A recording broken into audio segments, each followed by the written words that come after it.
दोस्तों, आज मैं आप लोगों को भाग्य की एक कहानी सुनाऊंगी।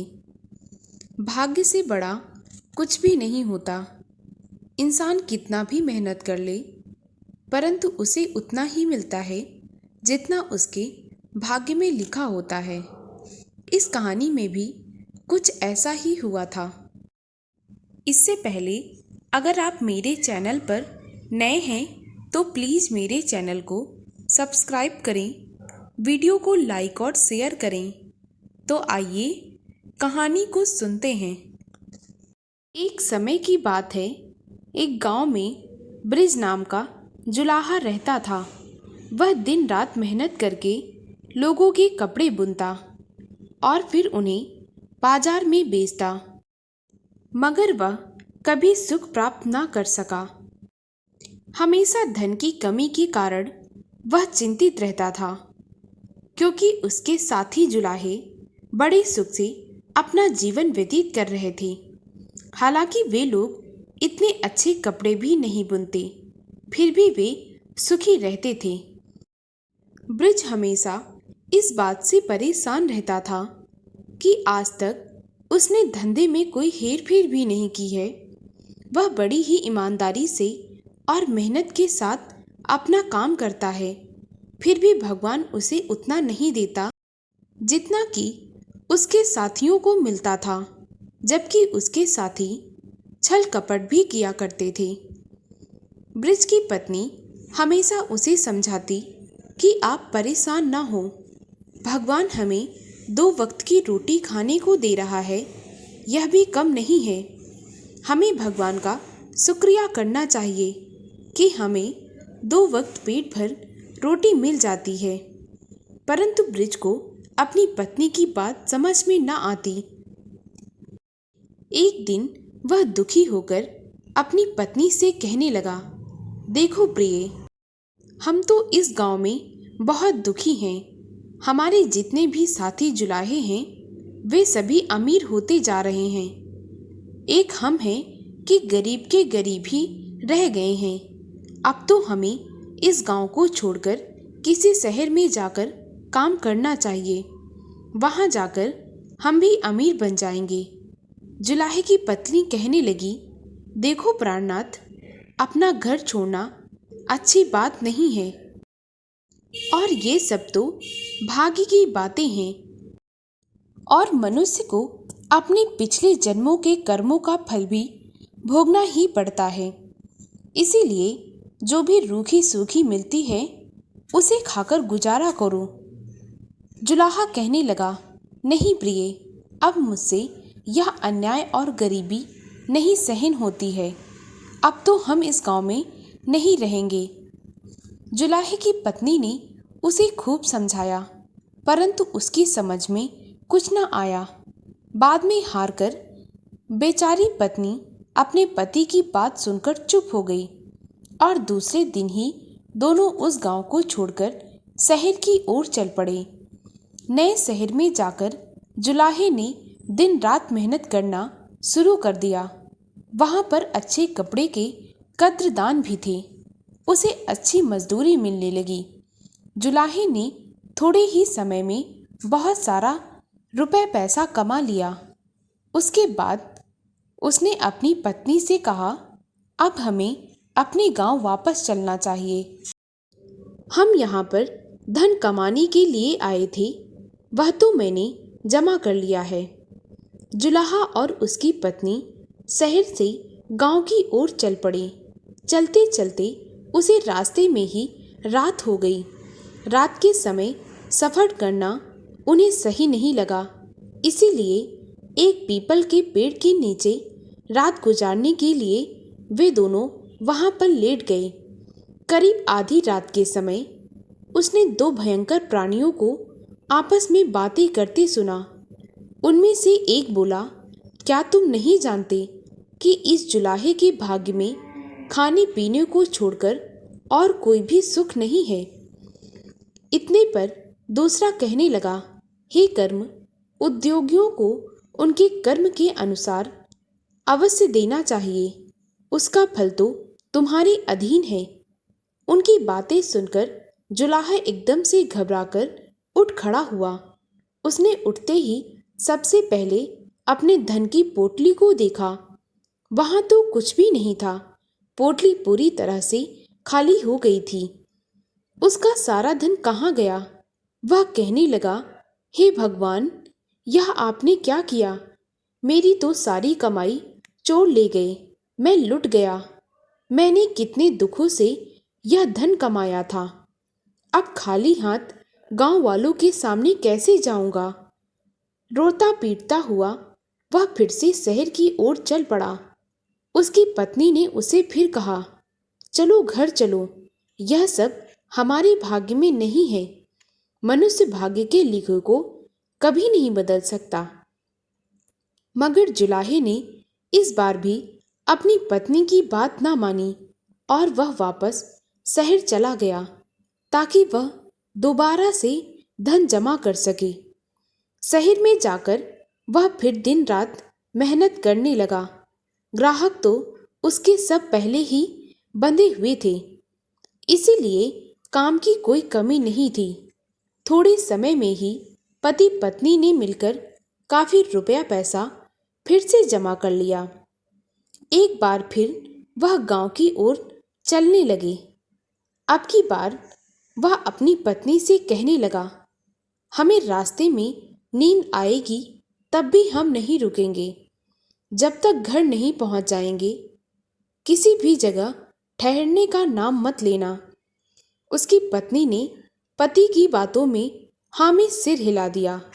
दोनों पति पत्नी बड़े आनंद के साथ रास्ते में चलने लगे। उन्होंने एक निर्णय लिया था कि अब रास्ते में कहीं नहीं रुकेंगे।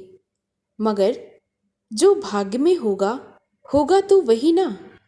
इसीलिए जैसे ही वह जंगल में पहुंचने वाले थे तो उन्होंने देखा कि दो आदमी उनका रास्ता रोके खड़े हैं।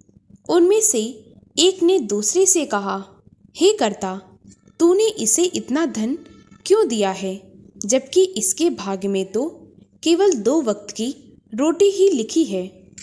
तभी दूसरा आदमी कहने लगा, हे कर्म, परिश्रमी आदमी को धन देना तो मेरा कर्तव्य है। इसका परिणाम तो केवल तुम्हारे हाथ में ही है।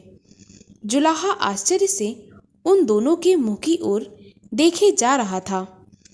उसका मन अंदर से धड़कने लगा। उसे याद आने लगा जैसे उस रात भी यह दोनों प्राणी सपने में नजर आए थे, जब उसका सारा धन चोरी हो गया था।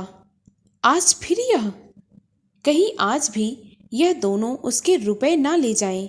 यही सोचकर उसने डरते डरते अपनी रुपए वाली पोटली टटोलना शुरू कर दिया। किंतु यह क्या, पोटली फिर से खाली। वह एकदम से सटपटाया। उसके हाथ पांव कांपने लगे। आंखें खुली की खुली रह गई। वह अपनी पत्नी के गले से लिपटकर रोते हुए कहने लगा, हम लुट गए।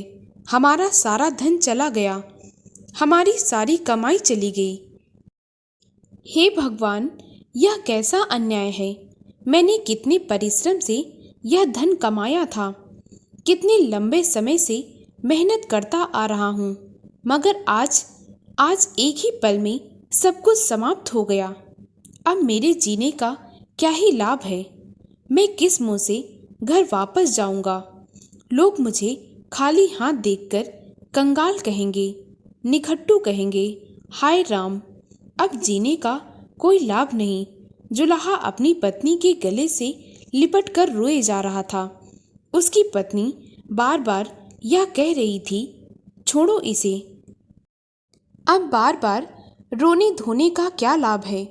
जो अपने भाग्य में था वह तो मिल गया, जो नहीं था वह चला गया। अब अपने गांव चलकर मेहनत मजदूरी करेंगे और आराम से अपने दिन काटेंगे। वह जुलाहा कहने लगा, नहीं नहीं प्रिय, अब मैं घर नहीं जाऊंगा, यहीं पर मरूंगा। इस जीने का अब कोई लाभ नहीं है। यह कहते हुए जुलाहा उस वृक्ष से लटक कर आत्महत्या करने लगा। जैसे ही वह मरने को तैयार हुआ, 2 आदमियों में से एक ने आगे बढ़कर उससे कहा, अरे मूर्ख, यह तू क्या कर रहा है? जुलाहा कहने लगा, मैं आत्महत्या कर रहा हूँ। अब मैं इस दुनिया में नहीं जीना चाहता। मेरा सारा धन 2 बार लूट चुका है। अब इस जिंदगी से कोई लेना देना नहीं है मुझे। यह मुझ पर बोझ बन गई है। वह आदमी जोर से हंसा और फिर बोला, अरे मूर्ख, मैं तेरा भाग्य हूँ और यह बात याद रख कि तेरे नसीब में केवल खाना पीना ही लिखा है और कुछ नहीं। जा, अब तू अपने घर जा। जुलाहा कहने लगा, मेरा भाग्य? अब तो आप ही बताओ कि मैं खाली हाथ घर कैसे जाऊं? घर जाकर लोगों के सामने मैं उन्हें क्या मुंह दिखाऊंगा कि मैं परदेश से खाली हाथ ही आ गया हूँ?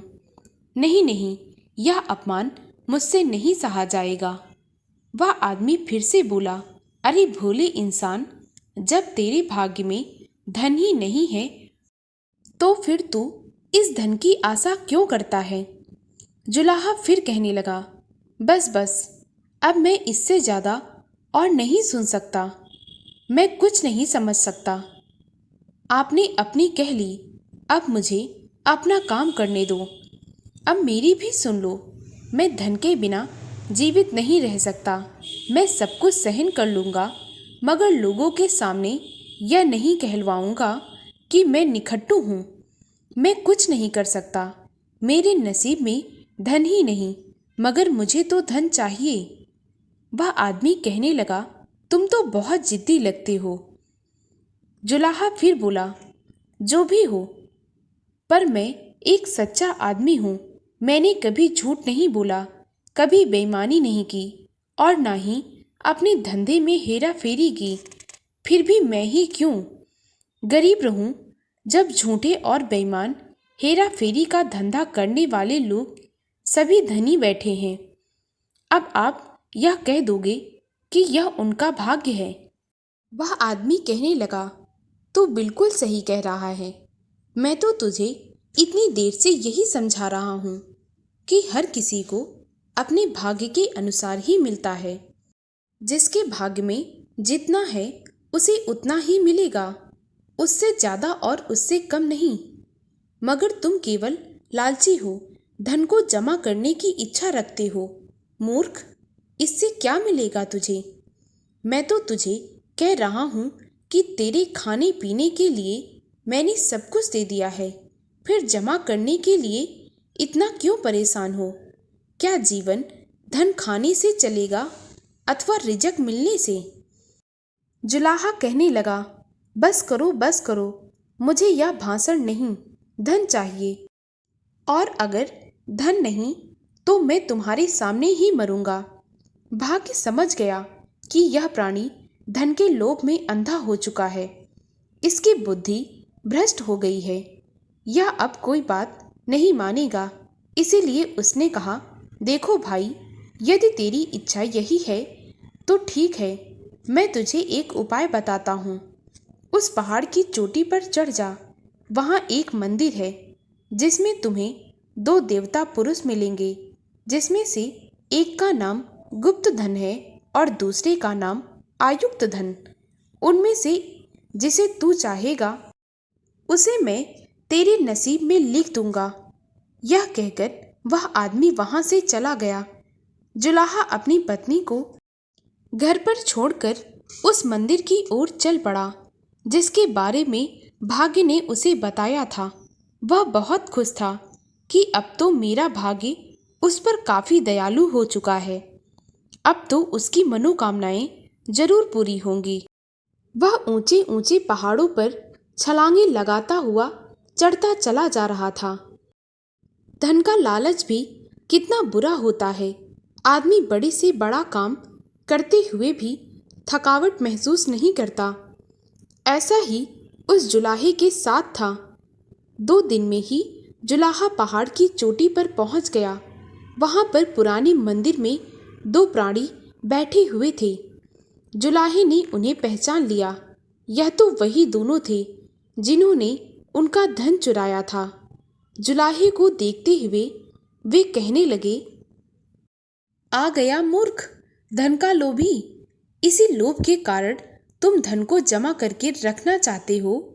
अरे महामूर्ख, कभी तुझे किसी ने यह ज्ञान नहीं दिया क्या कि धन जमा करने के लिए नहीं, वह तो केवल खाने पीने के लिए ही होता है। फिर भी जो भाग्य में लिखा है वही तुम्हें मिलेगा। इस भाग्य पर भी तुम विश्वास नहीं करते। ये बातें याद रख, जिससे चरित्र और स्वभाव सुधरेंगे। और वही विद्या होती है जिससे पुत्र रूपी फल प्राप्त हो, वही स्त्री होती है। दान और भोग सबसे बड़े धन है। अब तू बता कि तुझे कौन सा धन चाहिए, खाने पीने के लिए अथवा जमा करने के लिए। उन दोनों की बातें सुनकर जुलाहे को ऐसा प्रतीत होने लगा जैसे उनकी आंखों से निकलते तेज प्रकाश ने उसकी आंखें खोल दी हों, उसके मन के अंधेरे मिट गए हों, उसके मन में नई चेतना पैदा हुई और वह हाथ जोड़ता हुआ कहने लगा, हे भाग्य, अब मेरी समझ में सब कुछ आ गया है। मेरी आंखें खुल गई हैं। मेरे मन में अज्ञानता के सारे पर्दे जो थे वह हट गए हैं। अब तो मुझे केवल उतना ही धन चाहिए जिससे कि मैं 2 वक्त की रोटी खा सकूं। मेरी पत्नी और मेरे बच्चे अच्छे से खाते पीते रहें। वह आदमी कहने लगा, जाओ प्राणी, प्रभु तुम्हारी हर इच्छाएं पूरी करेंगे। जुलाहा खुशी खुशी अपने घर वापस आ गया। वह अपनी पत्नी से मिला और उसे प्यार से अपने सीने से लगाते हुए कहने लगा, प्रिय, अब मुझे ज्ञान प्राप्त हो गया है। हमारे भाग्य का खाना पीना तो हमें अपने गांव में ही मिलता रहेगा। अब हम कहीं नहीं जाएंगे। अपने गांव में ही रहकर मेहनत मजदूरी करेंगे और उससे अपना जीवन सुखी सुखी बिताएंगे। दोस्तों, दान और भोग ही सबसे बड़ी धन है जिससे चरित्र और स्वभाव सुधरेंगे। वही विद्या है जिससे पुत्र रूपी फल मिले, वही स्त्री है। अगर आपको मेरी कहानी अच्छी लगी हो तो प्लीज़ मेरे वीडियो को लाइक और शेयर करें और मुझे ज़्यादा से ज़्यादा सपोर्ट करें ताकि मैं आप लोगों के लिए और भी अच्छी अच्छी कहानियाँ ला सकूं।